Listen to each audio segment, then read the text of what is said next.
Hey, what's going on everyone? How are you guys doing today? It's No here, and welcome back to this two video.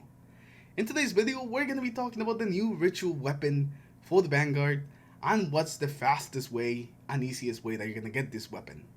There's three main objectives that you're going to have to complete to get the Sidearm.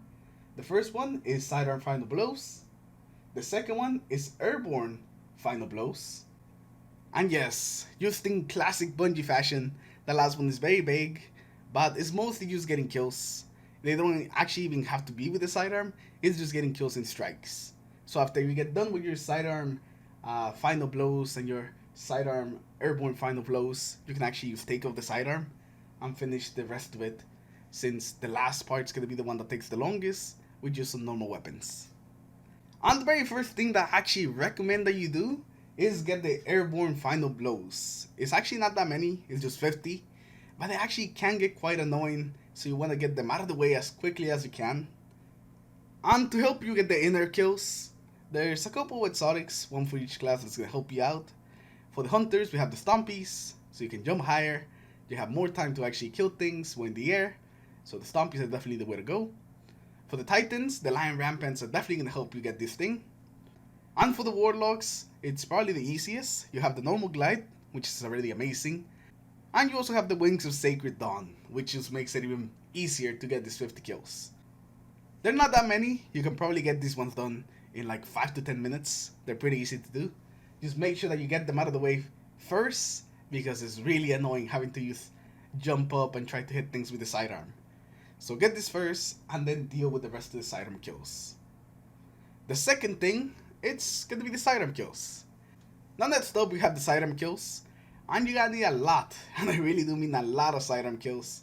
It's about 300 kills, we speculate. Since Dim is down right now, we don't really have exact numbers, but it's around 300 to 350 sidearm kills. Which sounds quite a lot, but since it's a primary, and you never really run out of ammo, and if you do, you can use run double sidearm, it actually goes by pretty quickly. The best thing that you can definitely do is just go into a strike, any of them. You know, you can just pick one from the director. We actually decided to go into the Lake of Shadows because I just really like the EDC. There's a lot of lost sectors right there in Trostland, and just a lot of ads in general. So we went into the Lake of Shadows and just kind of hanged around there and just went into the lost sectors, get all our kills that way, and made everything pretty easy. So if you have some teammates, this is definitely going to be the way to go.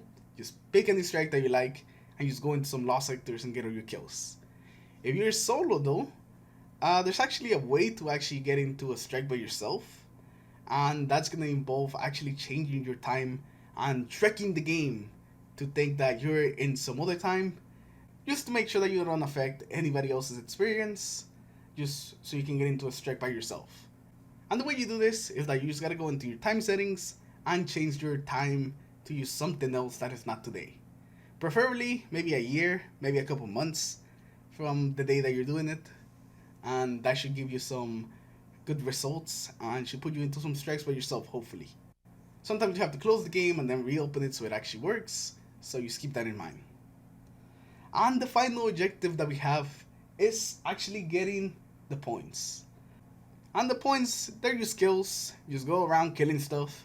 After you get done with your final blows in your sidearm, there's no real reason to actually use the sidearm. Any of the other weapons count. Your abilities count, your melees count, pretty much anything counts. But I did end up keeping the sidearms just because there's something a little bit different. You know, it's not like I use sidearms all the time, so I just kept on the sidearm, but you don't really have to for this final step. So you just keep doing what you were doing when you were getting sidearm kills, just going into lost sectors, doing public events, stuff like that.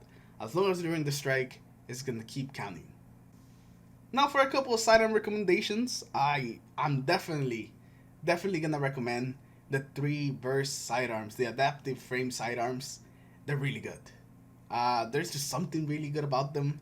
They're very accurate, they output a lot of damage, and if you get one with kill clip, it's over. You run through enemies super quick. So the 3 burst sidearms definitely get the CO approval from me. And also the racking. The racking is also really good, especially if you have the catalyst, because there's almost no risk of dying. You got invisibility, you got health regen. It's just a really good weapon to stay alive, even if you're like in the middle of a bunch of ads. So those are the two sidearms I would recommend, but any sidearm really works. You know, it's PvE, you don't really have to have like a specific sidearm to do this. Just pick a sidearm that you like and start farming the lost sectors. The points part, just because of the amount of kills that you need, is definitely going to be the longest, but as long as you're going from lost sector to lost sector, just trying to destroy everything as quickly as possible, it shouldn't take too long. From start to finish, it took me like an hour and a half, which isn't so bad. It's definitely much better than some of the other weapons I grinded for before. So this one is actually not that bad of a weapon to grind for. And the weapon itself, the sidearm, I actually really like it. I really like the special perk that it has, where you can pretty much just turn it into any element weapon that you want. And now you can actually have 3 weapons with different elements, which is pretty cool. And it's something that I'm definitely looking forward to using something like the Nightfall, especially with all the match game things that it has. So that's going to be very interesting. I could definitely see it being useful in some of those match game activities. But anyways, with that, we're going to end today's video, guys. Hopefully all of you guys have enjoyed it. Leave a like if you did, dislike if you didn't, subscribe to the channel in case you guys haven't already. And next, we're either going to have the shotgun or maybe some of the other weapons. But I don't think it's going to be the Crucible ritual weapon. I think we're going to leave that one for the last.